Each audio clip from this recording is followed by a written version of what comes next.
belum ada ilmiahnya dulu. Itu dikenal dengan M2 kaki. Kemudian beralih ke musabaq MMQ, beralih menjadi MMQ, baru MKTI.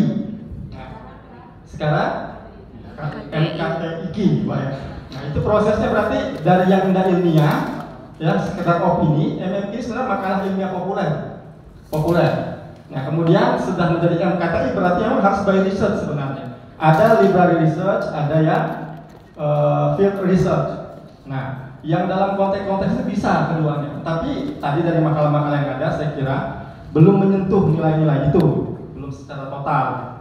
Nah, menulis KTI itu bukan cocokologi, itu pertama ya, tapi novelty dan solusi aplikatif yang ditawarkan kepada masyarakat. Nah, itu belum tersentuh pada ranah itu. Nah, jadi ini kalau ya saya punya banyak murid-murid alumni MMQ di sini, itu pernah saya ajak untuk buat komunitas MMQ, ya, ya Bu. Nah, tapi masalahnya adalah anak-anak ini malas untuk baca, malas untuk nulis. Ada doanya tuh Pak, ya, bapak-bapak terus adik-adik, doanya cuma satu aja, Bismillah Allahumma dipaksa. Itu doanya. Iya, kalau nggak dipaksa nggak bisa. Contoh, kalian ngerjakan dari jam 8 sampai jam 5 sore, jadi kan? Jadi, karena dipaksa. Iya kan? Kalau nggak dipaksa nggak akan bisa. Dan memang harus rajin membaca, karena asupan tulisan itu kita bisa nulis kalau kita baca. Nggak bisa. Contoh mohon maaf, saya pernah nulis buku, judulnya itu tentang cara cepat menjadi penulis hebat. Ada dalam subbab itu tentang teori berak. Mohon maaf, teori berak. Teori berak itu buang air GB. Orang tidak akan bisa buang air kalau tidak makan. Kalau dia paksakan buang air, akan krisis usus.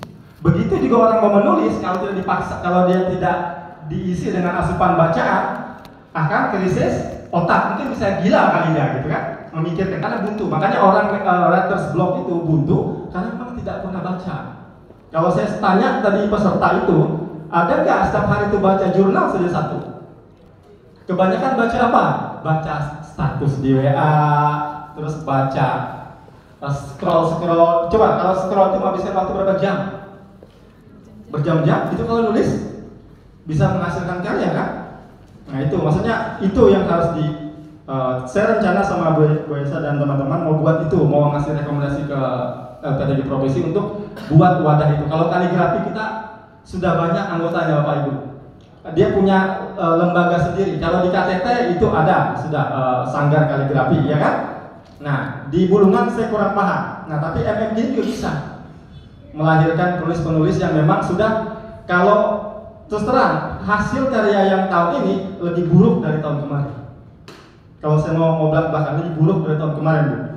Hasil karyanya. Asal ceplok sana, ceplok sini, ceplok sana, tidak ada kebaruan gagasan. Ya, mozaik aja. Tapi tidak ada kebaruan gagasan yang ditawarkan. Itu minimnya, ya. Nah makanya nasional tahun depan ini kita sekalian sampai tahun depan nanti provinsi itu wajib menggunakan aplikasi Turnitin plagiarisme checker. Yang sekarang tadi, ya, kami coba-coba ya, meskipun tidak diterapkan di Kaltara, kami coba-coba menggunakan plagiasi. Luar biasa step plagiasi, ada 65%, ada 62%, ya. Nah itu maksudnya nanti kualitas tulisan itu bisa ketahuan dari situ nanti. Ini naskah orang yang diceplok tanpa adanya preparase. Memang aplikasi itu butuh preparase. Nah nanti di nasional itu pakai itu. Mungkin tahun depan kita terapkan itu, ya. Ada deh.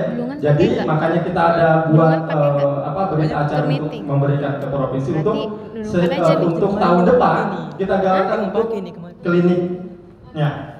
Rating klinik itu untuk khususnya ya, syarat yang masih masih ada waktu umur untuk bisa ikut MMQ mungkin bisa gabung. Tapi kalaupun tidak umurnya sudah lewat bisa gabung karena bisa juga nulis yang lain, ya bisa nulis terbitkan ke jurnal atau nulis buku. Harapannya gitu. Terus terang saya merasa bahagia itu yang di sebelah sana Zulfa dulu pernah ikut MMQ dan juga murid saya bisa berada di sini, luar biasa kan? Dan dia juga sudah punya buku, ada 3 kalau dia para bukunya, ya ada 3 bukunya. Ya, saya harap nanti yang lain juga bisa punya buku. Gitu. Ya intinya jangan patah semangat, tapi kita untuk bangkit bisa menulis dan terus menulis. Karena kalau kita tidak menulis, kita akan hilang dari sejarah. Ya. Nah, kalau mau dijelaskan royalti dari menulis luar biasa. Terus terang, buku saya yang buku pintar kebudayaan Tidung itu, saya kemarin Bu, sebelum ini Kearifan Lokal temanya, banyak ditelepon dari peserta, Pak ada buku tentang buku pintar kebudayaan Tidung sudah habis, diborong sama Sekolah Sekaltara dan di Malaysia. Alhamdulillah bestseller sudah cetakan ketiga. Nah itu dari menulis, saya bisa menjual buku itu, alhamdulillah dalam waktu 2 bulan, saya bisa beli motor dengan uang itu. Ya, nah. Saya bayar SPP S2, S3, semuanya dari menulis. Nah itu. Tanpa terima gaji. Iya, gaji siapapun gitu ya.